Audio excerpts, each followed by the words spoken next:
அந்த பருந்து கீழே 100 பசங்க. ഇതിന്റെ ഇടയ്ക്ക് ഞാൻ കഥയിലേക്ക് വരാം. കഥ പറഞ്ഞു തരാം. കഥ പറഞ്ഞു തരുമ്പോൾ നിങ്ങൾക്ക് ഏകദേശം കാര്യങ്ങൾ മനസ്സിലാവും. മടി കൊണ്ടല്ല. ഇതെല്ലാം തുടങ്ങിയത് ഒരു ഫുട്ബോളിൽ നിന്നാണെന്ന് നിങ്ങൾ ആലോചിച്ചോണം. ഇതെല്ലാം തുടങ്ങിയത് അത് ഞാൻ പറഞ്ഞു തരാം.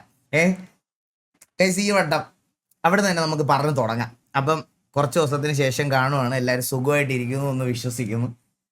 നിങ്ങൾ ഈ വട്ടം എന്നോട് ഫുട്ബോൾ കാണാൻ പറഞ്ഞപ്പം ഞാൻ ഇരുന്ന് ആത്മാർത്ഥമായിട്ട് ഫുട്ബോൾ കണ്ട്, സത്യമായിട്ടും അത്യാവശ്യം ടീമുകളുടെ എല്ലാം ഫുട്ബോളൊക്കെ കണ്ട് ഇഷ്ടപ്പെട്ട് വന്നു. നമ്മളിങ്ങനെ ഓരോ ദിവസം ലൈവ് വരുമ്പോൾ നിങ്ങൾ ഓരോ ലെജൻസിനെ ഇങ്ങനെ കളിയാക്കുന്നത് ഇതൊക്കെ കണ്ടപ്പോൾ എനിക്ക് അവരുടെ ലാസ്റ്റ് മാച്ച് അല്ലേ, അവരോടായി എനിക്കിഷ്ടം.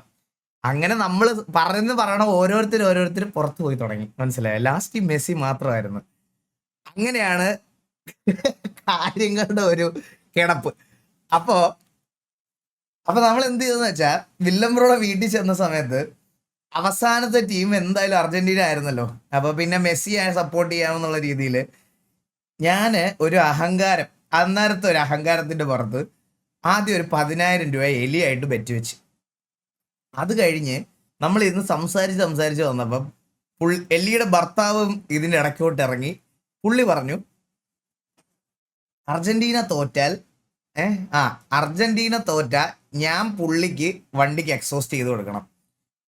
അർജന്റീന ജയിച്ച പുള്ളി എൻ്റെ താറ് എക്സോസ്റ്റും മറ്റേ റീമാപ്പും ഒക്കെ ചെയ്തു തരാമെന്നുള്ളൊരു ബെറ്റിൽ വന്നു നമ്മൾ. പുള്ളിയുടെ അടുത്ത് ഞാനത് ഓക്കെയും പറഞ്ഞു അറിയാതെ. അങ്ങനെ നോക്കുമ്പം 10,000 രൂപയല്ല നഷ്ടം, നല്ലൊരു നഷ്ടം വന്നായിരുന്നു. നല്ലൊരു നഷ്ടം പറയാതിരിക്കാൻ വയ്യ. അന്ന് രാത്രി എല്ലാം കൊണ്ടും ഈ ഒരു കുറച്ച് ദിവസമായിട്ട് മാനഹാനി, ധനനഷ്ടം, ഇതൊക്കെയായിരുന്നു എനിക്ക്. മനസ്സിലായോ? പക്ഷെ ഞാൻ ഒരു കാര്യം പറയാടാ, അർജന്റീന എന്ന് പറഞ്ഞ ടീം ആ കളിയുടെ ലാസ്റ്റ് വരെയെങ്കിലും പിടിച്ചു നിന്നത് ആ ഒരൊറ്റ ഗോൾ കീപ്പർ ഉള്ളതുകൊണ്ട് മാത്രമാണ്. അല്ലെങ്കിൽ ആദ്യമേ തോറ്റേനെ. ഞാൻ കളി തുടങ്ങുന്നതിന് മുമ്പ് മാസൊക്കെ അടിച്ച് ഇവരുടെ അടുത്ത് ഇങ്ങനെയൊക്കെ പറഞ്ഞ് ഇതാക്കിയിട്ട്, എടാ എന്തൊരവസ്ഥ പറ്റിയെന്നറിയാം എനിക്ക്. കാരണം ഇവിടെ ബോള് പോലും കൊടുക്കണില്ല, ഒരു ഇത് അടിക്കാൻ പറ്റില്ല. അവന്മാരാണെങ്കിൽ ഒടുക്കത്തെ കളി, ഡിസേർവ്ഡ് വിന്നാവും. നമുക്കതിൽ ഇനിയിപ്പോൾ ഞാൻ അർജന്റീന സപ്പോർട്ട് ചെയ്തെന്ന് പറഞ്ഞാലും അതിൽ കൂടുതൽ വേറെ അവിടെ ഒന്നും സംസാരിക്കാനില്ല. അത് ഡിസേർവ്ഡ് വിന്ന, അവർ കഷ്ടപ്പെട്ട് കളിച്ച് ജയിച്ചതാണ്. അതിൽ കൂടുതൽ നമുക്ക് ഇനി ഒരു ന്യായവും പറയാനില്ല. സീസൺ കഴിഞ്ഞു. അപ്പം അതായിരുന്നു കാര്യം. അപ്പം തിരിച്ചു വരുന്ന വഴിക്ക് ഞങ്ങൾ ഒരു കാറിലാണ് പോയത്, സെൽട്ടോസിലാണ് ഡ്രൈവ് ചെയ്ത് പോയത്. അപ്പോൾ സെൽട്ടോസിൽ ഡ്രൈവ് ചെയ്ത് പോയിട്ട് അവിടെ ചെന്നിട്ട് തിരിച്ചു വന്നപ്പോഴത്തേനും ബെറ്റ് എന്തായാലും തോറ്റില്ല. അപ്പോൾ പുള്ളിയുടെ വണ്ടിക്ക് എക്സോസ്റ്റ് ചെയ്ത് കൊടുക്കണം ഞാൻ. അപ്പോൾ പുള്ളിയുടെ വണ്ടിയും എടുത്തുകൊണ്ട് വരണമായിരുന്നു. അങ്ങനെ ഞാൻ അത് ഡ്രൈവ് ചെയ്ത് നാട്ടിൽ വന്നത്.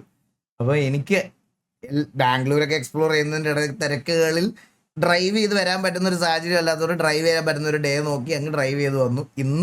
ഇന്ന് വെളുപ്പിനെയാണ്, ഇന്ന് വെളുപ്പിനെയല്ല, 11 മണി 12 മണി ആയപ്പോൾ ഞാൻ ഇവിടെ എത്തി. ഞാൻ കിടന്ന് ഉറങ്ങി എണ്ണീറ്റ് മാച്ച് സ്ക്രിപ്റ്റഡ് ആയിരുന്നു. നിന്നെയൊക്കെ അടിക്കണോടാ, നിന്നെ പോലത്തെ കള്ളന്മാരെയൊക്കെ.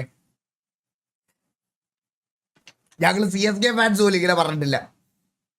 ഞങ്ങൾ CSK ഫാൻസ് എത്ര വട്ടം തോറ്റിട്ട് നമ്മൾ പറഞ്ഞിട്ടില്ല. Be like CSK fans. നമ്മൾ 2 വർഷം മറ്റേ കോഴയ്ക്ക് പിടിച്ച് 2 വർഷം ഞങ്ങൾ വെളിയിലിരുന്നു, സമ്മതിച്ചു. അല്ലാതെ കപ്പ് കിട്ടാത്തപ്പോൾ നമ്മൾ ഇത് പറഞ്ഞിട്ടില്ല, ഞങ്ങൾ സമ്മതിച്ചു. ഈ വർഷം നമുക്ക് തന്നെ ഇഷ്ടമല്ലായിരുന്നു നമ്മുടെ ടീമിനെ, പിന്നല്ലേ നിങ്ങൾക്ക്. കളിയൊക്കെ കഴിഞ്ഞു. ഇനിയിപ്പോ ക്രിക്കറ്റ് ഒക്കെ ആയിട്ട് നമുക്ക് മുന്നോട്ട് പോവാം. അപ്പൊ എല്ലാവർക്കും welcome back to another stream. And അപ്പം എല്ലാവരും